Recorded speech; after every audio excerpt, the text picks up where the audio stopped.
There's a pretty one, Ulysses.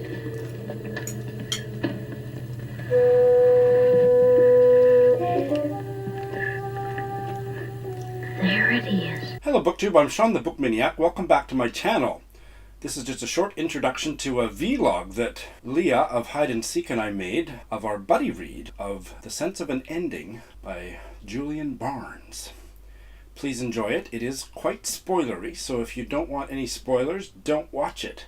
I am still processing my feelings about this novel and am toying with the idea of rereading it immediately, like in the next week, before I prepare a full review. But in the meantime, I hope you enjoy this vlog, which was just an absolute hoot to do. If you haven't already subscribed to Leah's channel, Hide and Seek, there's a link in the show notes, and you're missing out, so please go there and do that. Morning, Shawn. Friday morning, I have the day off, got my cup of tea, sitting on my veranda and looking forward to starting our buddy read, The Sense of an Ending by Julian Barnes. Here goes.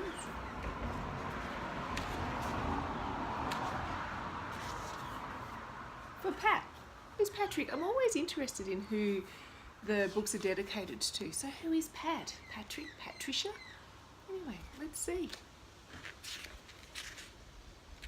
And yes, I annotate my books. I like to write in a red pen. We'll see where we end up. Yes, I wear glasses to read. Great opening paragraph. I'll leave you to recite that in your video. Whilst I would love to sit around and read all day, like anyone with a day off, I have 9 million things to do. So I'm up to, I don't know, think about page 33, 34. The boys have just started university and are writing letters to one another. I loved the description of school. I loved how the three initial members of the clique wanted to absorb Adrian into their group, only because he was really quite ambivalent to it. I loved that description of the pretentious, arrogant ignorance of youth and how these young boys thought they knew everything in the world, and through hindsight they could see that they were rather jaded. I really am enjoying that description of the boys. The writing, I'm really falling straight into the writing, and when I picked it up I just wanted to sit down and read. So that's why I'm leaving now at 30 pages when I knew I really wanted to sit down and read a bit more this morning. But I know if I sit down for too much longer, I'm going to be there all day and not keep reading. So I'm loving this buddy reading experience and looking forward to some more discussions shortly. Hey Leah, well here I am out in a little park by my house. I saw the Japanese flag blowing in the wind. I thought, oh, that's a nice backdrop for a few comments on the first 30 pages of The Sense of an Ending by Julian Barnes. So yeah, I love the first 30 pages. To be honest, I wasn't sure until about the last 10. As much as I was delighted by the intellectually stimulating debates those boys were having, it seemed really precocious and disembodied. I didn't get a sense of any of them as bodies, only as minds, and that's a kind of a turnoff for me. But that shifted almost immediately after the narrator. Yeah, I want to film this saxophonist or whatever he is. Can you hear that? I'm going to show you a bit. Probably doesn't want me to film him, so I'm just going to pretend that I'm not. He's facing the other way. Isn't that weird? It's good though.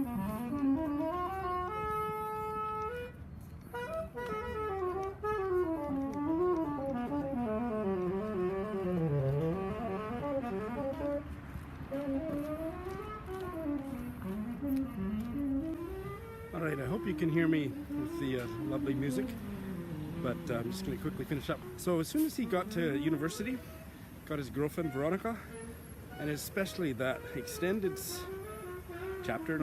scene where she takes him home to her family, then I knew this was going to be something special, because that was fully embodied, realized characters, and the dynamic and the exchange between him and Veronica's mother just blew me away. In the morning when everybody else is out for a walk, and he has that conversation as just so enigmatic and beautifully written and just quirky. So no, this is going to be something really special. So yeah, that was kind of abstract at the beginning, and I just thought fascinating about having a fictional character ruminate on real life as if it were a novel. So that's pretty meta, and I love that. But I didn't feel that those boys, except perhaps Adrian, was that his name, Adrian, the new guy in the group, he was fascinating, and he was a little bit more embodied. But him and the narrator and his friends, I couldn't get a sense of them at all, other than how they felt about history or what kind of sense of humor they had in class. But that all changed, and he did. The narrator did say he didn't really want to dwell on his high school days, so he didn't. But it was a little bit abstract for me, especially compared to the wonderful scene with Veronica and her mother and all the stuff about sexuality. Yeah, gonna really enjoy this. This is fun.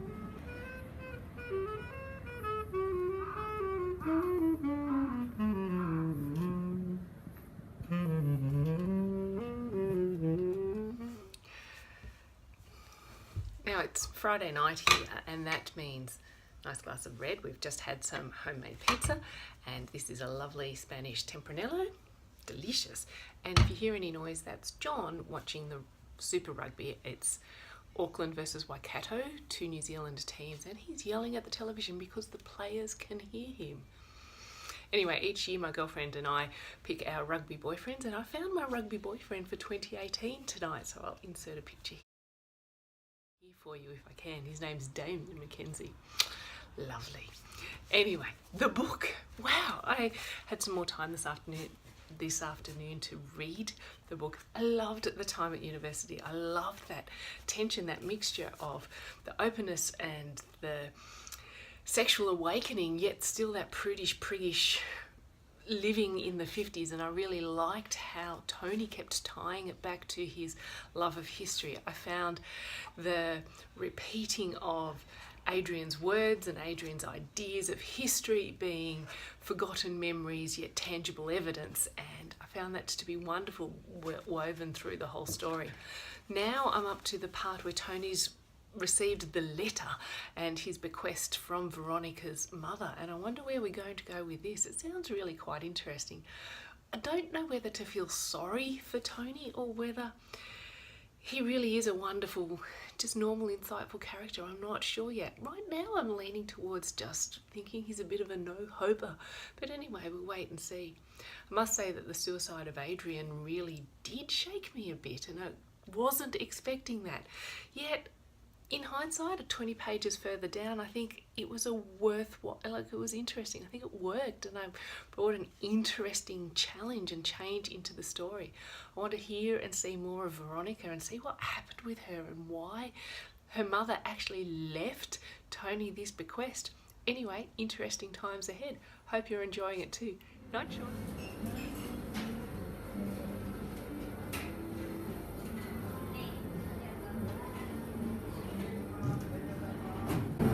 Hey Leah, well, I'm not sure about this vlogging idea. I didn't think to shave before I left the house this morning. But anyway, let's go nothing and see how self-conscious I feel talking in a cafe into my iPad. Anyway, I just read about the Severn boar. I didn't know anything about the Severn boar or any boar, other than that I can sometimes be a boar, but a different meaning of boar. And it's checked on Wikipedia what the heck it was, and then read that passage. It starts in the bottom of page 35 and continues to page 36. Just stunning. It wasn't like a tornado or an earthquake, not that I'd witnessed either. Nature being violent and destructive, putting us in our place. It was more unsettling because it looked and felt quietly wrong, as if some small lever of the universe had been pressed. And here, just for these minutes, nature was reversed, and time with it. And that makes me think, whether it's brilliant or ridiculous, of the fact that he and his friends used to wear their watches reversed, backwards, until Veronica put the kibosh on that. Anyway, just stunning. Oh my god, the milk jug and the lithograph at the Oxfam. Oh my god! I love this sentence. The history that happens underneath our noses ought to be the clearest, and yet it's the most deliquescent. And I think the word of the day should be deliquescent. So for instance, if Tony, I think it's gonna be my favorite line of the novel and maybe in all of literature. That just brilliant. Talk about putting the reader right in Tony's mind and heart, hey? Right in the center of his character. Talk about a cliffhanger. It reminds me of Calvino's Yvonne Winter's Night Traveler. Just brilliant. I freaking love this novel, and I'm so glad that you're being such a slave driver, because I didn't want to look at your video until I read up to the bottom of page 93, and so I did that this morning, and I'm starving. I forced myself to go out and to a cafe and just sit there until I read it, and what a delightful task to give myself. But I haven't eaten today, and it's about 11 o'clock in the morning, but who cares about any of that? A little too early for a glass of wine, but I'm looking forward to having a couple of bottles of that. Jesus Christ, guy sneezing like a lion. Yeah, everything you said. I mean, just the history, I can see why some people don't like this novel because it's kind of overly intellectual, but for me it's just perfect. The personal history and memory that all began with those really quite pedantic classroom discussions, but taking on such a deeply visceral tone as it plays out in Tony's life. And I don't know if he's a sad sack, or I think there's going to be a lot of surprises coming in the last bit of it, and I will definitely want to finish reading this tomorrow. I just think it's so well done. The writing is beautiful, and another one of my favorite things that I've read today is the musings he makes on, after all, it was the 60s, but it depended on where you were and who you were, and that really the people of the 60s, their mental framework was the 50s, and really people didn't start living with the framework of the 60s until the 70s. I thought that was just fascinating, and how that all plays out in his life and the lives of the other characters, and the whole thing about suicide. Now, I wasn't viscerally affected by Tony's suicide, other than as a major plot development, but he wasn't a real character to me. He was just a bunch of ideas, and that doesn't detract from my experience of the novel at all. But yeah, and same with all of Tony's childhood friends, and Tony himself didn't start to come alive for me until after he got out of high school. So no, I didn't care that he died, other than that it's a big thing in the plot. But now that he's reflecting back on Tony as a 60-year-old, Tony's, I'm getting the names mixed up. Adrian is starting to come more alive to me as Tony reflects on him. But that's enough for now. More tomorrow. Wow. And oh my God, you can tell how immersed I became in the novel that I neglected to comment on the rugby player. More info and photos and hopefully locker room video footage, girlfriend.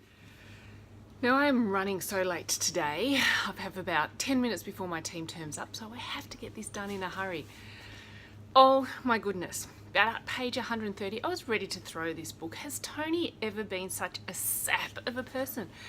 I even highlighted my notes here. Look at my page of notes here. They say, why? Why would you want this? And things like, this is such a male novel. He had two logical emotions from women, yet he still ignored them. I loved the Margaret-Tony relationship. I think that was an interesting ex-wife take and a modern take on a relationship. I didn't know whether to love or hate Veronica until the very last pages, and then, yes. But page 130 to 143, 44, I'm going, really? Where am I going here? I think you were right. You said it earlier. It just brought out that pretension, that self-absorbed, self-aware sense that Tony and the other boys had. And you're right, the other boys did just fade into the background. Whilst they were prominent in the school phase, as naturally progresses with relationships from your school time, the characters do just fade from memory. And I got that sense. I enjoyed how Barnes kept bringing the story back and repeating the motive of history and the history lessons and remembering that. I thought that was really good. I enjoyed the writing style. I found that to be fascinating and the language to be wonderful. But for those 15 pages, I just didn't care. I'm going, Tony, mate, pull yourself together. But anyway, and then the ending hit, and I'll show you my notes on the very last page because I do write lots of notes and it's pretty succinct. What the fuck is right? Anyway, I gave it 5 stars, and as I think I said in my little message earlier on Twitter, can you separate the reading experience from the book itself? Like I said, if you read a trashy novel on holidays, the fact that you've read it by a pool sipping cocktails automatically elevates the book. So reading this with a person who is as much of a book lover and a reader as I was a wonderful experience, and I enjoyed the book. I gave it 5 stars for the experience. I gave it 5 stars for the punchline at the end. But I think if I look back in a month's time or 6 months' time, that number may come down. But Shawn, I had so much fun doing this, and I'm looking forward to next week. Have a great day.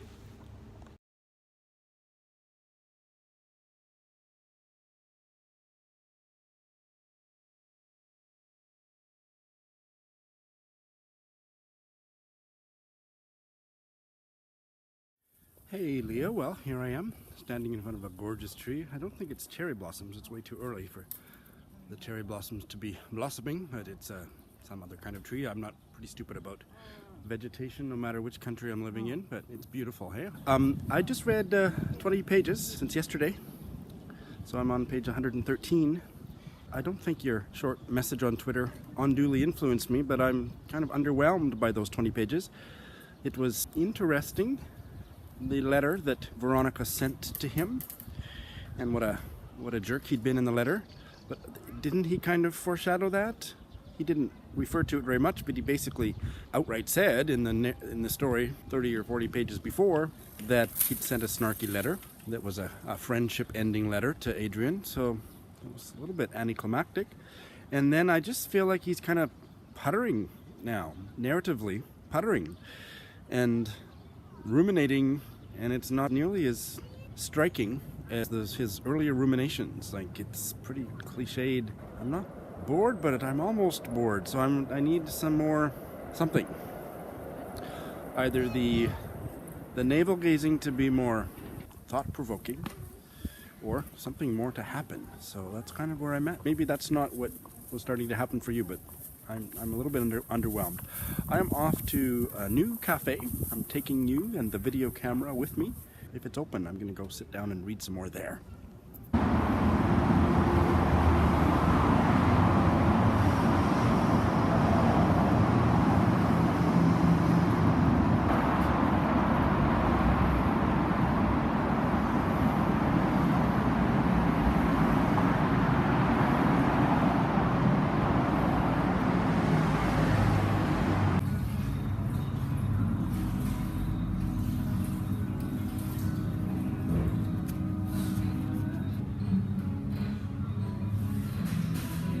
Bouts of apocalyptic wanking.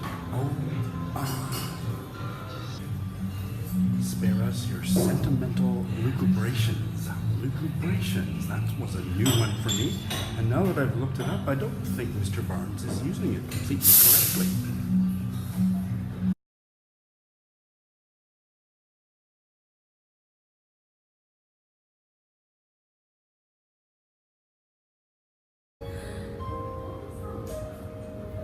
The man who wanted the pub was resting his head on her shoulder. Okay, you've got my attention, Mr. Barnes. What the heck? There's the cafe that I was in the background, so look at that gorgeous guy. God, it was distracting. No, it wasn't distracting. Actually, I do some of my best reading in cafe filled with cute guys, ikemen as we say, as we say in Japan. And he spoke perfect English, and I got a new favorite cafe. Anyway, so I am now on page 140, So I have 10 pages left. It's really picked up from what I was complaining about before. The whole thing about Veronica and her son. I still need a little bit more to feel really happy, so I've got 10 pages to go, but it's certainly got holding my interest again, but I'm still hoping there's going to be something more to end off with a bang. I'm intrigued. So 10 more pages. Okay, so I'm on the second last page, or the third last page, page 148, and I'm looking in the wrong place, but what? That's not what I thought. I thought there was going to be a twist, but not that. Oh my God! There is accumulation, there is responsibility, and beyond these, there is unrest. There is great unrest. Well, I'm feeling some unrest because the more I've sat for about 15 minutes with my reaction after finishing the novel, and I'm getting unhappier and unhappier with this novel.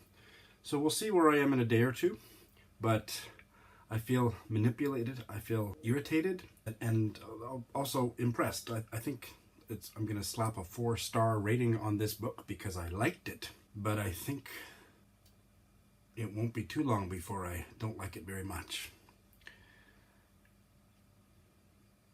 Some interesting ideas, some interesting scenes, but I think a lot of it was pretentious claptrap, and it made me think about my own life and about history and about memory. I saw your review. You had a different reaction, so I've been all over the place. Who knows where I'll be by this time tomorrow, but no, I liked it, but it made me angry, and I think I won't like it for much longer. It was fun, Leah. Let's do it again. Oh, that's right. We are doing it again next weekend. Muriel, can't wait.